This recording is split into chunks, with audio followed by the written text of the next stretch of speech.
for being here this morning, and again to Jessica and Louise for helping to organize this. I'm really honored to be the first speaker of the morning, so hopefully everyone has their coffee. I know we have a lot of time slated for this first presentation, but my hope would be that what I'm presenting right now can really lead to some discussion in the extra time we'll have and into the coffee break, particularly with as we look at the objectives and the lessons learned from NNSA's experience with human capital development over the last 6 years. I'm not sure, I know a lot of people in this room are very familiar with NGSI and perhaps some not so much, so I'll just start from the beginning. NGSI was originally founded in 2008. It was the result of a year-long comprehensive study completed by the National Nuclear Security Administration that looked at the challenges the safeguards, the international safeguards regime would be facing over the next 25 years. And the main recommendation of that year-long study was the formation of a next generation safeguards initiative that would essentially work to address those challenges over the coming decades. NGSI has 5 pillars. You see them listed here. They include policy development within the U.S. government and formulation of policies to strengthen safeguards, the concepts and approaches and technology development programs work in tandem to meet near-term and long-term challenges to the safeguards regime, such as developments in new fuel cycle technologies, new reactor designs. I can speak more to concepts and approaches if anyone's interested. And then international engagement works to build the infrastructure with partner countries. That includes a lot of newcomer states, as well as supporting AP implementation in those countries. And then there's human capital development. Overall, NGSI is about a $60 million a year program, and human capital development has thus far invested about $30 million in these programs that I'm going to talk about. So it's been a significant investment in the next generation. Human capital development's mission is to revitalize the human capital base in the United States by attracting, educating, training, and retaining a next generation of safeguard specialists. So it is primarily a domestic program. However, there are a number of ways in which it supports international engagement efforts as well. So this is just a graphic we always show of the way that these pillars interplay with each other, and you'll see that human capital development gets this very big triangle in the middle. It really underpins all of our efforts, because without the human resources, we can't achieve what we want to achieve as an initiative and in safeguards. The Safeguards Challenge, I think everyone in the room is well aware that the workload of the IAEA is growing, the resources are stagnant. The IAEA has, over the last 6 years, provided many anecdotes. At one point, they were projecting a 35% decline in their number of safeguards inspectors over a 3-year period. At another point in 2008, they were projecting a 50% loss of their senior safeguard staff and inspectors over a 5-year period. So those types of challenges have continued to be very steady with the IAEA, and there's certainly the additional aspect of mandatory rotations and such that provide that extra strain on the IAEA's human resource to support safeguards. This is just a graphic of our approach. You'll often hear the term pipeline. It's somewhat trendy, but essentially the idea is that we're providing a pathway for starting with graduate students to get involved in safeguards, to get education and training, and to continue on into professional development, and this has all been underpinned through workforce analyses, which is where I'll start. This is an older graph. It predates NGSI, but it was an original look at the safeguard staffing at 3 labs in particular, Livermore, Los Alamos, and Sandia. And it shows very clearly the decline in safeguard staff. And so when NGSI was founded, one of the first steps we did was to do a workforce analysis of the safeguard staff that we have within our U.S. National Laboratory Complex. We completed this study in 2010. It captured a number of different data points, the core competencies of the workforce, foreign language capabilities, international and facility work experience, expected attrition. If you've seen NGSI presentations in the past, you've probably seen the number 82%. That was the number the number of senior safeguards specialists that the U.S. Laboratory Complex was projected to lose within 15 years. I noted in another bullet that our study estimated that less than 20% of our U.S. safeguards workforce was under the age of 44. And this was certainly the human capital problem extends to other areas, not just safeguards. That's certainly what we're focused in. But when we looked at all U.S. scientists and engineers, that was 60% of the workforce that was 44 or younger. So it is in many ways unique to our area. We're currently completing a second iteration of the study, which will provide a lot of value in terms of not just having that one snapshot in time of the fiscal year 2009 workforce, but also looking at where we've closed gaps and perhaps where new gaps have arisen. For example, the projected retirements, how have budget situations and people not retiring when perhaps they expected to change these types of formulations. So we're excited to have that come in 2015. I've included a number of different graphs from this original study just because I think they're interesting and they paint a picture of the type of challenge that we're facing. This one highlights the estimated attrition rates of safeguard specialists, and you can see 90 and 75% for the two older age brackets, and for all ages, 83%. The study also looked at attrition of safeguard specialists with IAEA experience. This, as well as facility experience, were areas where there was a very steep decline in terms of keeping staff that had that type of experience in their background.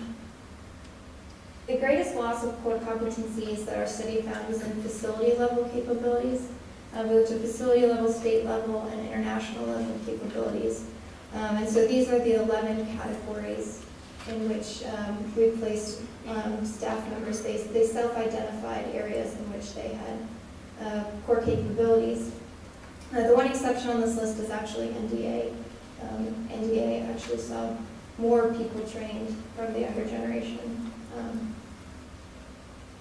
Would you say rank from 1 to 11? They're just numbered that way for no particular reason. I would say they're alphabetical, but not. I'm not sure exactly where the numbering came from, but they could just as well be bullet points. This graph highlights the percentage of international safeguard specialists that the study found were 34 and younger, only 6%. And you see the larger percentages of 45 and older staff. Another thing that was interesting in this study was that out of the total hours worked on safeguards work at the labs, it was actually the oldest bracket and the youngest bracket that were completing the majority of that work. Although the 35 to 44 age group represents 13%, they were only completing about 8% of the work. So as a total of the number of hours, even though they represented 13% of the workforce, their slice of the work was actually lower. So that's something that fed into our formulations as we looked at strategies for human capital in terms of reaching these mid-career professionals and keeping them involved. And we faced a number of obstacles in that realm, so I'm interested for that part of our discussion today as well, because I'm sure we can generate some more ideas. One thing I did want to note is something that came out of the study was that social scientists, as a percentage of all scientists and engineers, was quite large in the 34 and under age group. So this was the one place where we really saw that the younger age group was very well represented, in fact, more represented than all other age groups. And so this reflects partially the changing work as things like state level concepts and budget considerations come into play. But it has also, for our human capital development approach, led us more away from policy programs. Those are well established and have the inroads into the workforce. And we've really concentrated on technical students, particularly graduate nuclear engineers, but also nuclear scientists and other engineering backgrounds. The distribution by occupation, again, this just highlights social scientists in the 34 and younger category. International safeguard specialists that worked over 600 hours. This was the baseline we set for full-time safeguard staff, was 600 hours. And then lastly, the percentage of safeguard specialists who reported receiving formal training in safeguards. And this was very early on in NGSI, and as we move towards the 2015 iteration of the study, we would expect this to be quite high, especially for the 34 and younger age group because of the increase in opportunities. One area where the younger age groups were missing formal training was formal training from the IAEA and IAEA experience. That was one of the larger areas for the older age groups. So now to the different mission areas of NGSI human capital development. It starts with university engagement. We found that incorporating safeguards into graduate engineering curriculum and developing those university lab partnerships is what really attracts those top students. It allows them to interface with lab experts. It opens them up to the opportunities at national labs. And so far we've worked with 20 universities throughout the country. A couple important parts. The first has been identifying faculty champions. This has been really important to building a sustainable university program. If you don't have a faculty champion who's going to, especially in the administration side, and we've seen this experientially, where we had a great faculty champion, but the administration was changing, and so to really build a sustainable academic program, you need those faculty champions and the administrative champions who are going to continue to push this and take over the course as one of their own. We work to develop or strengthen syllabi and course materials. Certainly, even just a couple years ago, we had a lot of students graduating from top nuclear engineering programs who had never heard of safeguards. A lot of us who work in safeguards might have gotten into it without ever having heard of safeguards. I was one of those people. And so to be able to incorporate even just a module into a nuclear engineering curriculum or other engineering curriculum, a lot of these courses are cross-taught as well with policy schools or international affairs or even history, has been very successful in terms of introducing these courses at a time when students are making career decisions or deciding interest areas. We work to promote interdisciplinary education, which I mentioned. A lot of our courses are cross-taught. And again, our focus in developing these modules and in working in these courses is to bring policy aspects to these engineering courses. What we want to help students do is understand why this matters for safeguards, what safeguards means for their work, put it in a bigger context, and in the end, to be able to explain to a policymaker, this is why this matters, and this is how it improves the efficiency or effectiveness of safeguards. We provide guest lectures by lab subject matter experts. This has also been very successful. One thing that we toyed with in the beginning was developing a certificate program. It's something that you see now in nuclear security education, where they're pushing certificate programs. In the case of safeguards, we ended up shying away from this, and we saw a lot more value in things like guest lectures and strengthening syllabi rather than creating a standardized curriculum.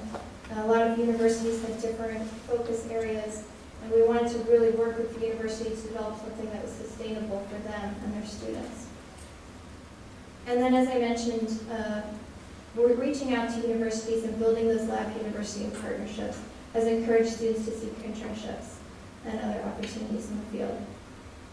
And I should also mention here that while our primary primary interest area is filling those gaps at the national laboratories. Our hope with this type of outreach is that students who go into industry, who go into NGOs, who go into government, who end up over at the IAEA, have that base knowledge of safeguards that they can come back to. They've at least heard of it. They know who a resource is or a person they can contact. And that's just as important, especially when we talk about industry. Another area under university engagement is that we published a textbook 2 years ago now, 2 years this spring, for both policy and technical students. We tested this in a graduate policy course at the University of Washington and in a technical course at Texas A&M. And we're updating it as we get feedback from universities. But this has been a good resource for us in terms of being able to share this with universities. Again, it's a free download. The internships that I mentioned. Internships have been a great way for us to get students past the theoretical, the knowledge, the classroom experience, and into hands-on work. It's also such an important piece to match them up with mentors and lab staff who can help transition their knowledge to these young students. We've also seen within our NGSI internship program about a 30% return rate in which students come back year after year, which has been a great value for the safeguards teams and for the students themselves.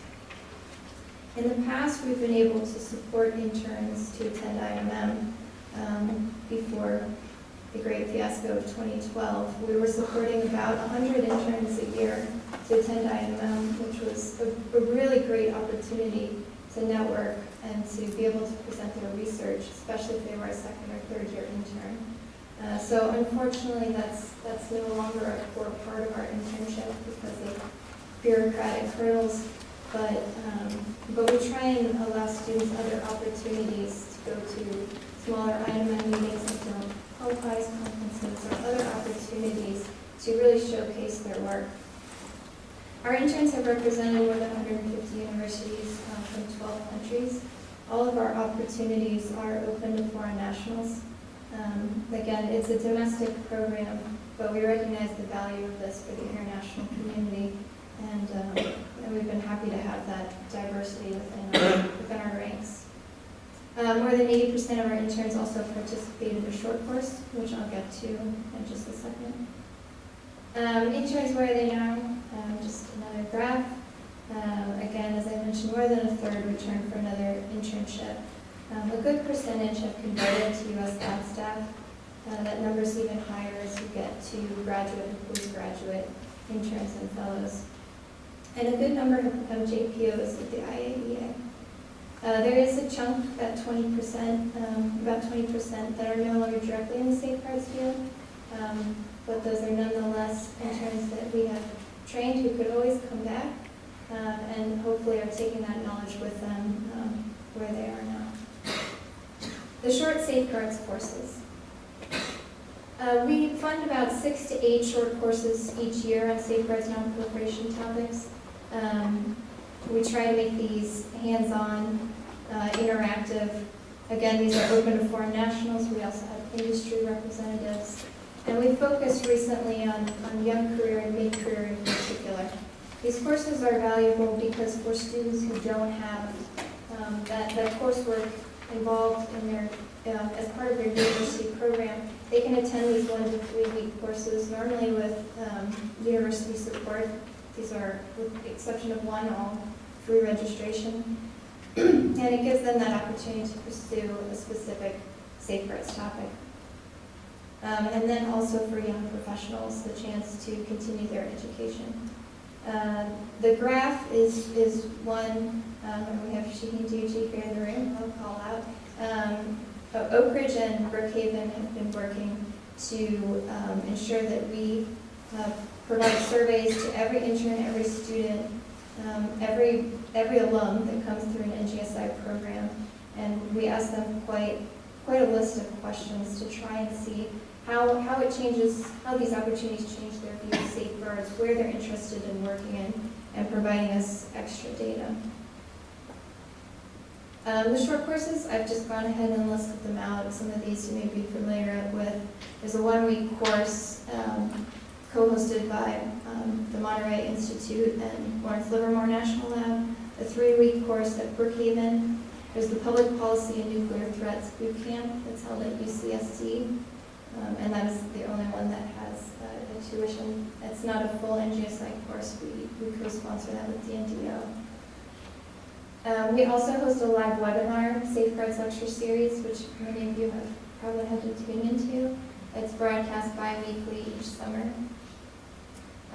We've got 3 labs that do Safeguards topic-specific courses each summer, and Idaho National Lab hosts an annual 2-week pre-inspector course that trains on actual Safeguards equipment, which has been very well received.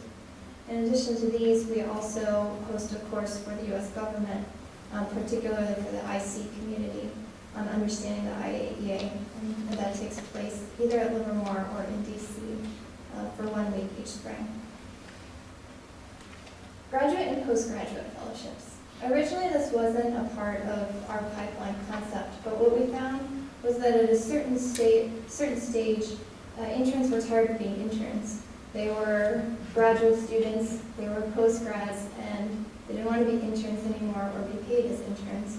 And so we realized we needed a next step so that we didn't lose those people who had been interning multiple years, but that we provided them an opportunity to work as fellows. So NGSI supports postmasters and postdoctoral fellows working at the National Lab on Safeguards team.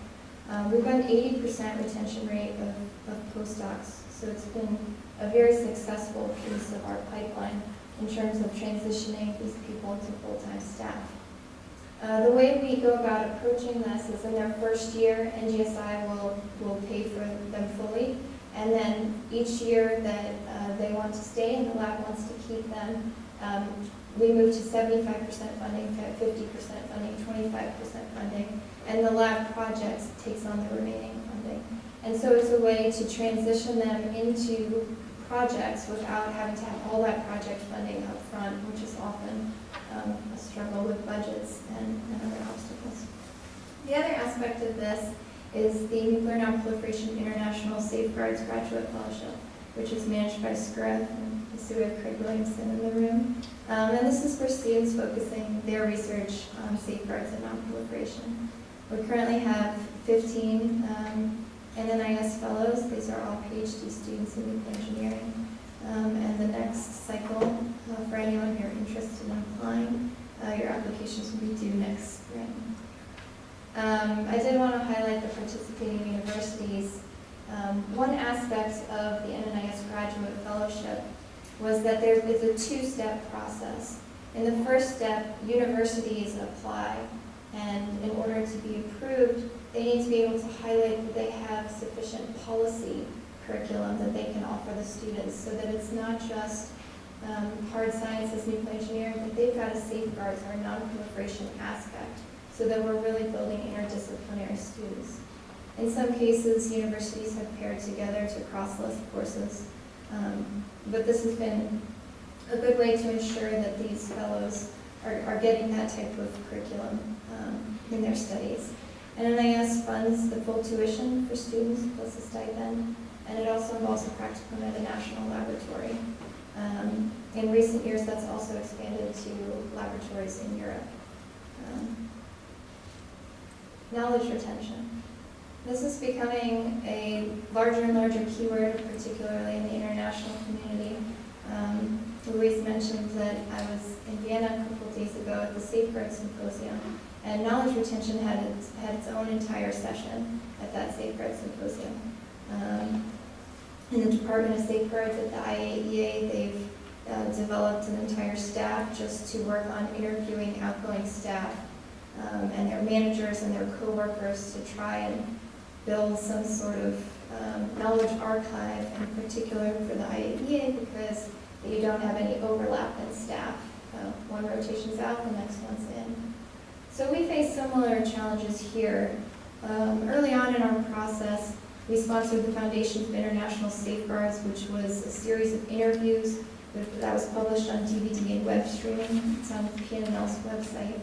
I don't know if any of you have watched that. There were 2 series that came out, and so it was an effort to make something that was a little bit more viewable than reading reports or reading someone's summary of their career, and to have it be something you could watch before you went to bed. And in 2015, we also launched a multi-year knowledge capture effort to try and identify and prioritize what knowledge we actually need to be capturing, what we need to capture first, who the right people are, and some approaches. What's the best way to go about this? Because it's really quite an unwieldy beast. When we talk about trying to somehow siphon off of people who have 30, 40 years of experience, and they have, they were in meetings where things happen, they understand why the AP's worded the way it is, why we have an and right there, what all the blood, sweat, and tears that went into that fight to determine the and or the comma. And that's really important, because otherwise we end up recreating the same issues. I see this a lot in the U.S. interagency, where when you have turnover, you lose that continuity of knowledge with why things were decided the way they were, and you end up rehashing projects or rehashing old fights. One of the most successful efforts we've had in knowledge retention has been simply to pair people up with senior mentors. It's not necessarily the most ideal, but even if it's just a year or two, working hands-on with someone has been a good way to help transition that knowledge to the next generation. Professional development. Education and training has been obviously a very valuable aspect of NGSI human capital development, but it doesn't do us any good if we can't retain those young people that we're bringing in and that we're pushing into careers in safeguards. There was a recent study done by Time magazine that showed that the average 35-year-old is on their 5th job. And so we're dealing with a much more mobile workforce. We're looking at some laboratories that aren't maybe necessarily where young people think they'll meet their future spouse, or where they have the type of lifestyle maybe they want. And I mean, there's great outdoor activities, but I mean, those are considerations. There's also, a lot of young people now to advance their careers, you move careers. That's how you move up the ladder faster, instead of waiting in one position for a long time, particularly with budgets and bureaucracy the way they are now. So one of the efforts that we took here was to form the Next Generation Safeguards Professional Network, NGSPN. And it's a way to keep the safeguards professionals, new safeguards professionals, engaged, connected, bring them together each year. This year in December, Idaho National Lab will be hosting a week-long course. It'll be a variation of the inspector training, and it will allow young people from the labs to get together to see the safeguards capabilities of Idaho. In the past, it's been Oak Ridge, PNL, Savannah River, and Lanel and Sandia. To meet the safeguards experts at those labs, to match faces with names, meet people from other laboratories, and also discuss safeguards and workforce challenges. Under professional development, we also support continuing education and training efforts for young professionals at the laboratories. In the past, this has included the World Nuclear University Summer Institute, the International School of Nuclear Law, all of our NGSI short courses, other continuing education opportunities, and, as I mentioned, speaking opportunities. So essentially providing some funding to get these students, these young professionals into these opportunities. World Nuclear University comes with quite a price tag, so we do a price matching essentially with the laboratories. If the laboratories are willing to put up half that cost, we're willing to cover the other half of the cost. And so this has been a way that we can help support young professionals getting them to conferences where maybe they're not the most senior person, so they're not the highest on the priority list for the laboratory, but giving them that opportunity to face time and continue their education and training. Into the future, as I mentioned, we plan to do a second iteration of the NGSI Safeguards Workforce Study.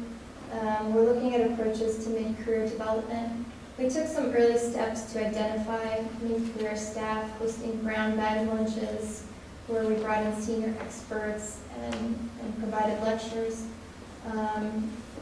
And we identified people who were interested in safeguards, but then it was now what? So identifying the right approaches to meeting mid-career needs. And it's not necessarily bringing in full-time mid-career staff. It's really more so finding people who have unique skills and abilities that we can apply to our safeguards projects that can maybe think outside the box, that perhaps the weapons side of the house, to really fill out the workforce when we have the senior staff retiring and the young staff who don't yet have that experience.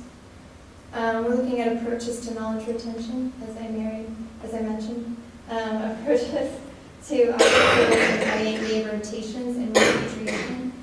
This is something that comes up quite often in terms of getting staff to the IAEA for positions and getting them back into the national laboratories.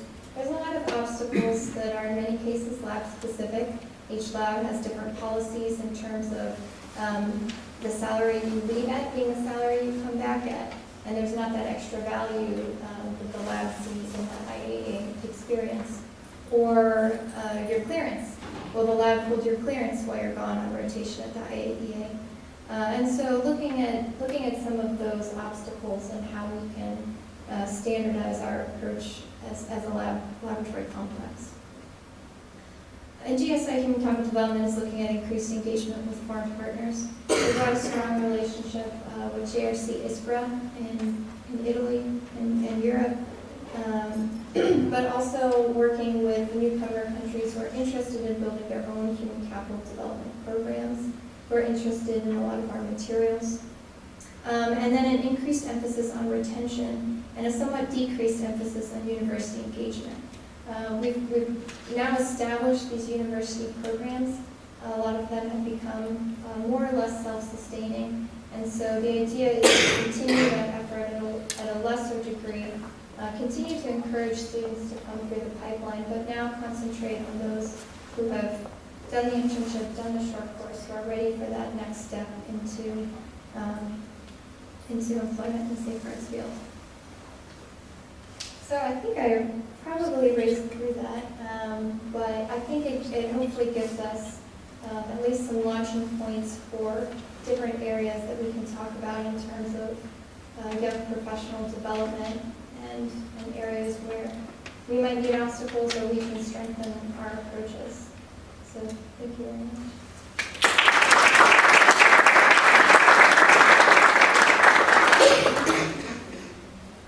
So, are there any questions? Yes. Melissa, excellent presentation. I was interested in social engineering. Could you be a little more definitive as to what that focus area entails? Specifically, if someone were in school, what type of classes they would want to take? So in terms of providing the policy coursework in the engineering programs? Yes, just when you say social engineering, what are you thinking? What is that focus area entail? I think poli-sci, maybe. Yeah, we've done outreach with some political science departments, and a lot of our focus in terms of the interdisciplinary approach is just to get them talking with the nuclear engineering departments.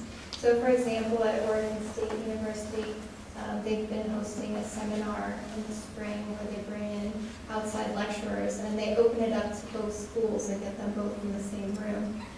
Cross-teaching classes, there's been some problems with that in that engineering students and policy students think very differently. But having them in the same room and understanding the way the other side thinks is just as valuable of a skill. again, what we're seeing as most valuable in the young professionals coming through, I know one of the questions we had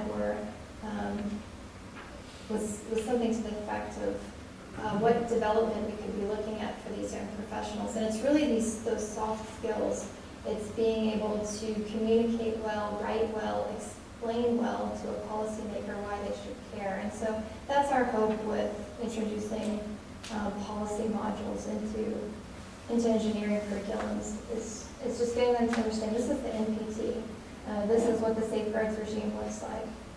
So it's not just, you're not just building this widget, but it's playing into these bigger policy discussions. Howard? Melissa, could you speak to the impact you've seen from the consortia that 22 has established? Are you seeing students in your program as a result of that? Yes and no. Because those consortia are young, we haven't quite seen the numbers in NA22. For those who are unaware, the Non-Proliferation R&D arm of Defense Nuclear Non-Proliferation at NNSA funded three consortia, and these are $5 million a year over 5-year programs. So it's a very significant investment into R&D scholarships and fellowships at the universities. And it's one of the reasons actually that we're stepping back a bit from university engagement. Our couple K to do a course is quite different from a $25 million investment. But it's something where we meet regularly with NA22 to discuss, to see where there's areas that we can work off of each other. So in the end, I think that will really bring a lot of students through the pipeline and introduce a lot to that hands-on research work that's being done at universities.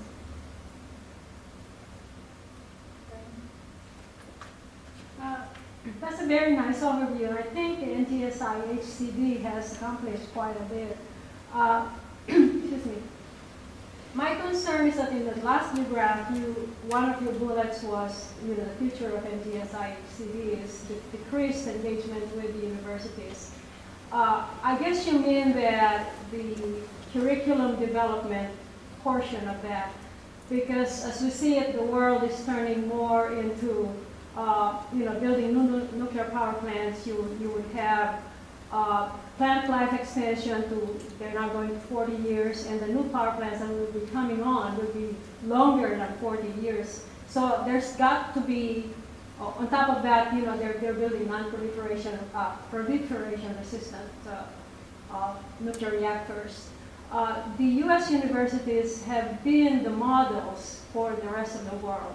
So I would think that NTSI should continue that dialogue in another form other than just curriculum development, because those are already established. But I think that universities should continue to play a role in HCD.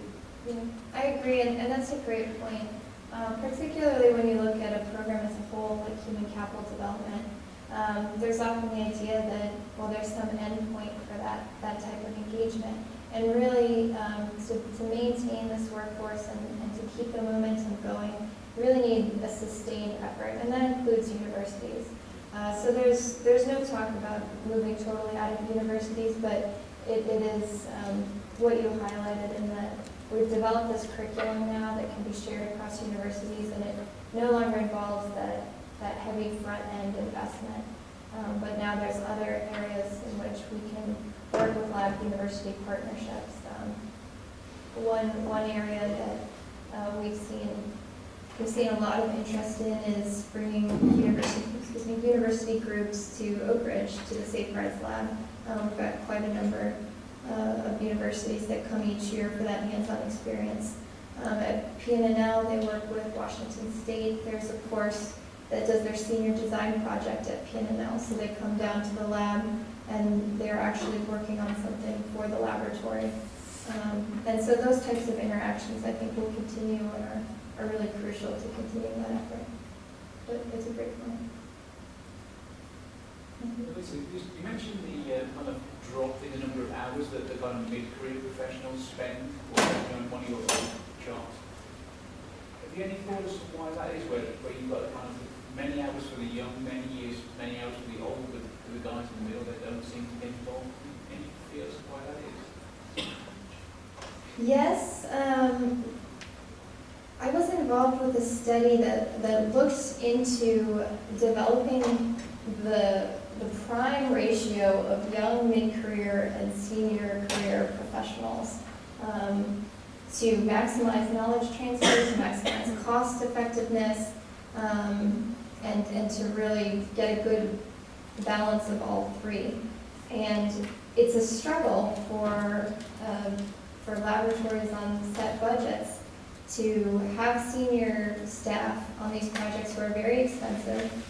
It's easy to add the young people, but you don't want too many young people. You need that balance of senior staff. And so I think sometimes you see the mid-career being in that cost equation, getting sort of balanced out. I think some of it probably comes down to that, but there's probably a lot of other issues there, and that's really what we're trying to explore, and we're going to see what comes out of the 2015 study as well. Yeah, part of the reason why I asked the question is I'm just wondering whether those mid-career professionals end up not being safeguard specialists. Like myself, I'm a reactor fuel cycle specialist who happens to dabble and play in a kind of safeguards context. And I'm just wondering whether that's what's happened, is that those guys who were the older guys had a long-term career in safeguards and then spend a lot of time still in that area. The young people are those who are being funded through NGSI and directly from the university with a safeguards focus on their career. The folks in the middle are those that have kind of missed both of those opportunities, and therefore don't get involved fully because they do other things, their day job, and they just do safeguards part-time. And I know, again, I know you and I have spoken about this, but back in the UK, before I moved from the UK to here, one of the assessments that was done was to determine what's made the experts in the UK the experts that they are. And without fail, there was one constant, and that one constant was one project that they worked on for a long period of time, where they cut their teeth on and they learned. And so they then went through that, and things like the White 12 community here today would have worked on White 12 for a long period of time, or people who worked on reprocessing it from day one, or reactor construction from day one. And that's what seems to be missing, I think, is that opportunity to kind of continue, which is a bit like your pipeline, but it's quite convenient. So I just think that kind of assessment would be quite interesting to see. Yeah, it's a great point, and in particular for the safeguards staff, as we surveyed them in 2009, it was 80% of, I think 80 to 85% of the safeguard staff was supporting scientists and engineers. So staff that were working less than those 600 hours. That's really the majority of the safeguards workforce. It's not full-time safeguard specialists. It's all those people that come and give their expertise to individual programs.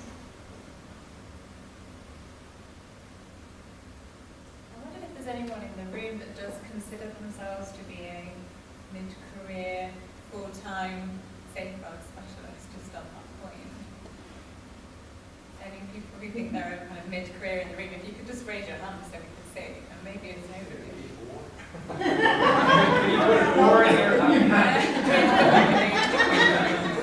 old time.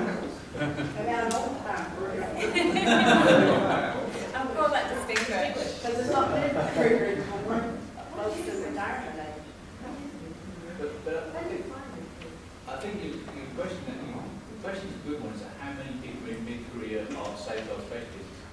And the answer is none, I think. So how many people are mid-career professionals who are not safeguard specialists? So there's quite a few.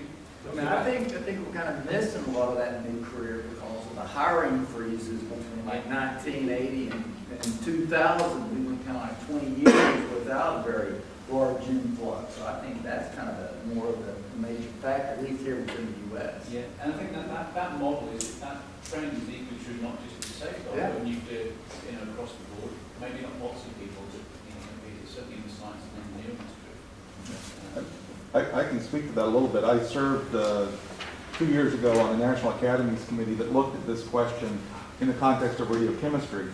And part of the findings was exactly what you're describing, that hiatus in hiring that occurred from sort of the early to mid 80s as both the U.S. weapons program declined and the labs began to contract a bit in that area. That formed a dip in the demographics, both in terms of hiring, but also in the academic community in terms of producing students. And so that was a challenge that we're still trying to dig our way out of. This is not a unique problem to the safeguards community. It's much broader than that. That report that Howard's referring to is an excellent, what do you Google and find that? If you go to the National Academy's website, nas.edu, and just look for radiochemistry, there's not many reports on radiochemistry. It's 2012. I think the official title is Assuring a U.S. Expertise in Nuclear and Radiochemistry. It's a great report. And I think if I make a similar comment related to that, is that my personal concern is that those people that are coming through now to try and fill that hiatus my concern is that those people that are coming through now are not having enough hands-on experience. People spend, and again, I'm going to criticise this, my personal opinion, they spend far too much time in a classroom talking about topics and doing modelling and simulation, not getting hands-on experience in operating facilities, in real challenges of getting our facility operated, inspected, or whatever else it may be. I can say that because I worked for the nuclear industry for 20 years while I moved here, on the processing plants on making plutonium fuels and all the other stuff that to the reactors. So I'm very fortunate I realised that. But how we kind of transition that classroom theory into that hands-on experience, people like, Jeff Chapman here spent a lot of time with you here and as well. That's the real, and that's my concern, is people are going to be thinking comfortably, oh, it's great, we know all this. I said, no, you don't, you know it from the textbook, that ain't nothing in it. And that's my real concern in this. But I know that's going to say, but I think it's important to share that at the top. Melissa, do you incorporate any mentoring? I'm on another team, professional development team at ORNL, and one of the things that we are really trying to push in place is a mentoring program. Is that any part of the program that you prescribe? It's not formalized, but each intern post-grad student is required to have a senior mentor. And so it's part of the internship program. They have to be paired up. You're not just on your own. Ideally, you're with an entire team, and so you have multiple people, but at the very least, one senior mentor. I do recognize as well, Jeff Chapman, I've worked with him, and with human capital development, I have a teaching background and hands-on experience with it. We work with Safeguards Lab and working with students. What we find when we're writing proposals or when we're actually trying to bring on those students as interns, I have a great heart for interns all development. The struggle we have is we want to pair them with a senior staff, and as you mentioned, senior staff is expensive. And when we also have a sponsor that says, okay, I have something for Jeff Chapman, senior staff, and Jeff Chapman wants to bring along an intern with him or bring along a junior staff. They said, we only have funding for our senior staff. So there's that disconnect right there. As much as it's needed, we just can't get that connect. And so he goes and does his senior staff with excellence, his position with excellence, but there's no bringing someone else knowledge retention, exactly what you spoke to. I mean, you can't pass that by talking it. You have to pass it by hands-on leading and showing and guiding. And that breaks my heart to see that. I do want to point out Linda is my publicist. Not her contract. Well, and I would just add to that I think in some cases it's really a culture shift in seeing interns as a sustainable, investment in the future. A lot of times when budgets get low or there's budget concerns, there's a feeling that those budgets need to go to the permanent staff first, which obviously, and so interns are quite unfortunately sometimes the first on the chopping block. And so I think that involves more of a cultural change.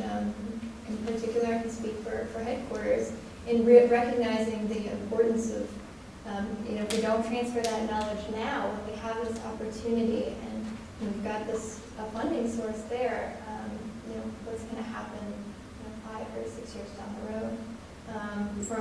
From our study that we completed in 2010, the most precipitous declines were really projected to be the first half of that time period. So it's really now or try and keep those senior safeguards experts on subcontracts or something, or bring them back for guest lectures, but that's just not sustainable.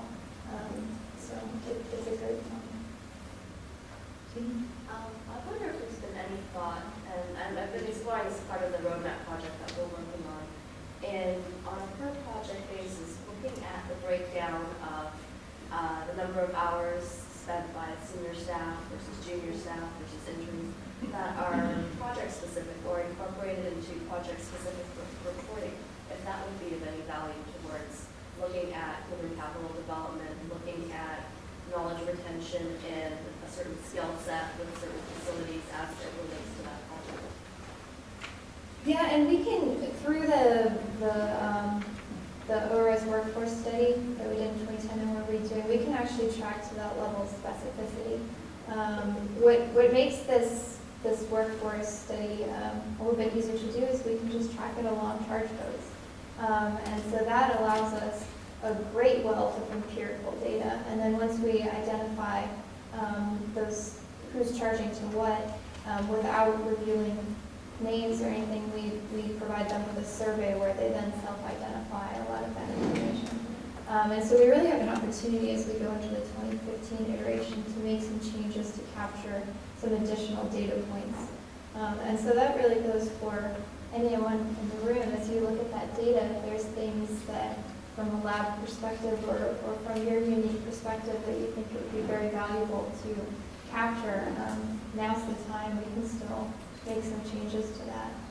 One of the things we are incorporating is that originally we were looking at just NGSI charge codes, and so it wasn't a full reflection of the safeguards workforce at the labs, because many people are working on the R&D side, and so this year we've incorporated that as well to give a bigger picture. Yes, last week I was at Purdue, great campus, and I wish you a lot of luck there, Clyde. I think you're going to do great. But one of the comments I made that got a lot of attention was that we ought to be planning for failure in our jobs. Failure. What do I mean by failure? That means a random event somewhere in the world.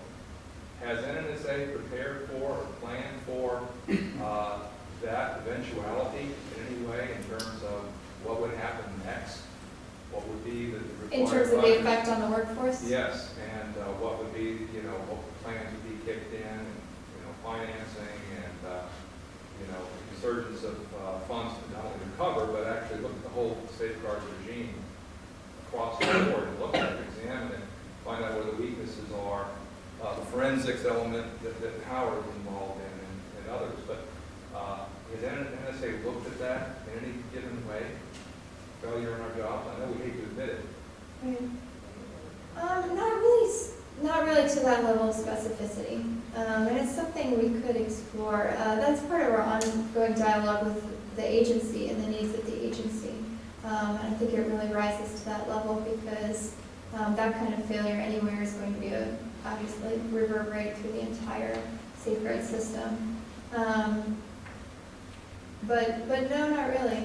It might be worth looking into because I could see a number of different ripple effects. I mean, everything after Fremont Island, we saw a lot of nuclear engineering programs collapse in the United States, and less of an interest in going into that field. And so, I mean, that's one side of the coin. The other side is then, of course, an increased interest in improving systems and improving efficiencies. So, good point.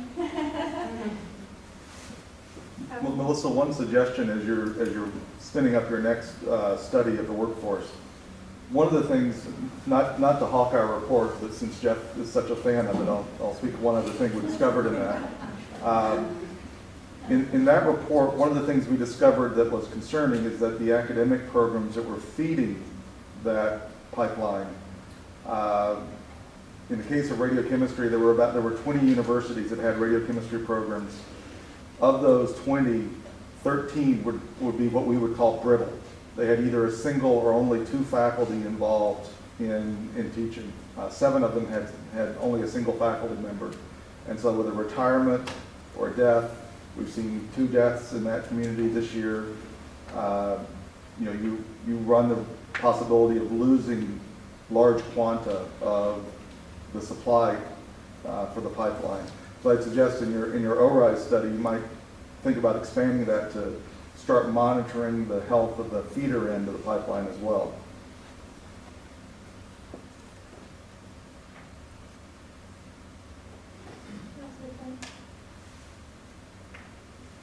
So I look around the room, and this is probably the most gender-balanced nuclear-related meeting I've ever been to in my life. And it's still heavily male. So I was just wondering if you even thought about that issue, the fact that, a lot of times there's like 3 women and 20 men in a room.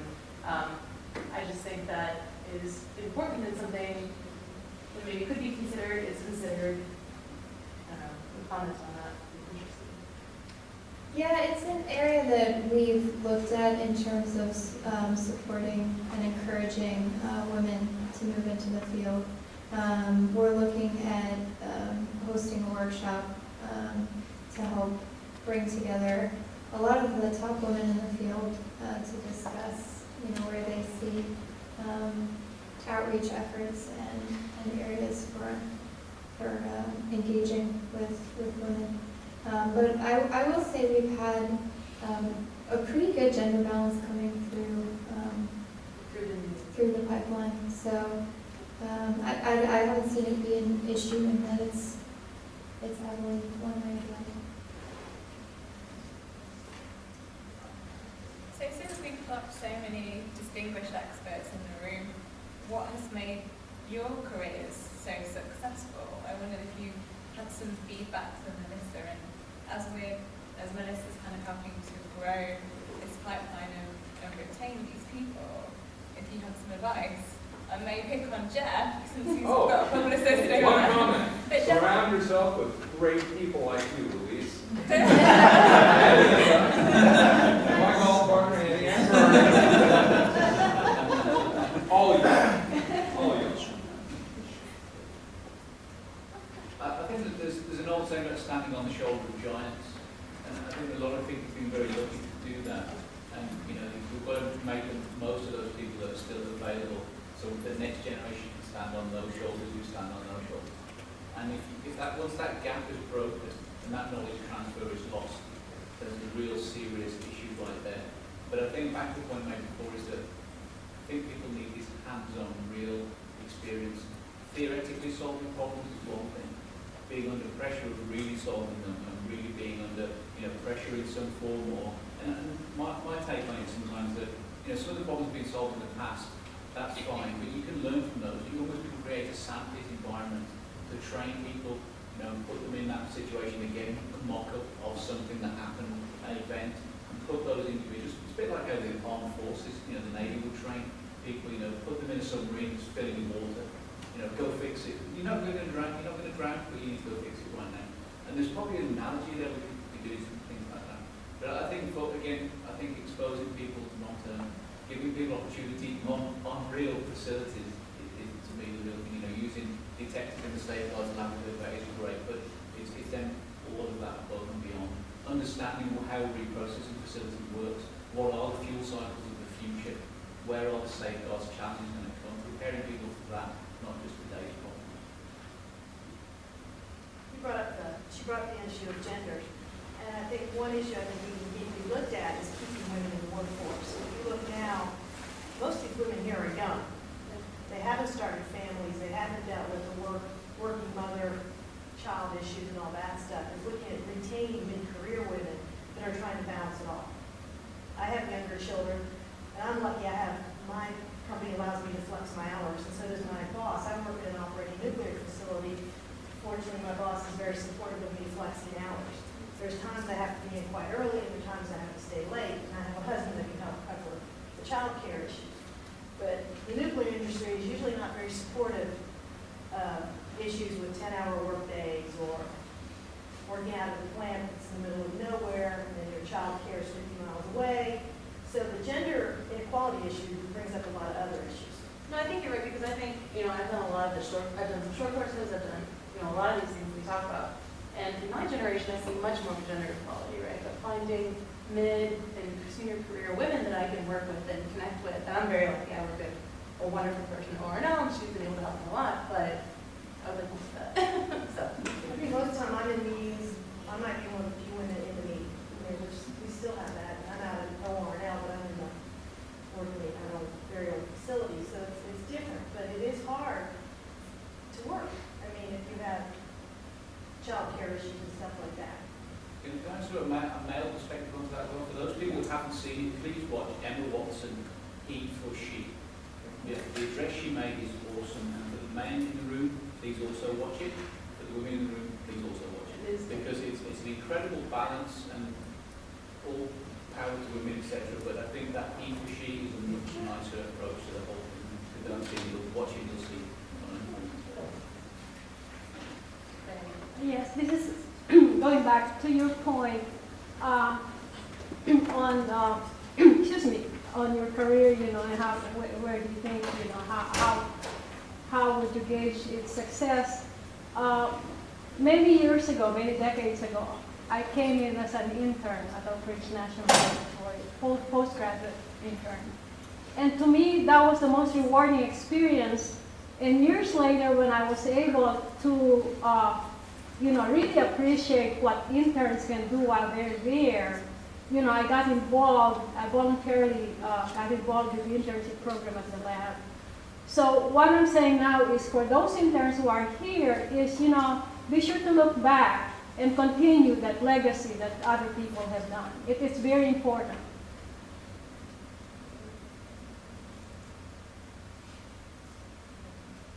Any questions for Melissa? Well, let me just say that the future is not for the faint of heart, and that every one of us here has to, the older ones as well as the young ones, will have to battle for what we've had, and battle to make it go forwards, and I say power to all of us.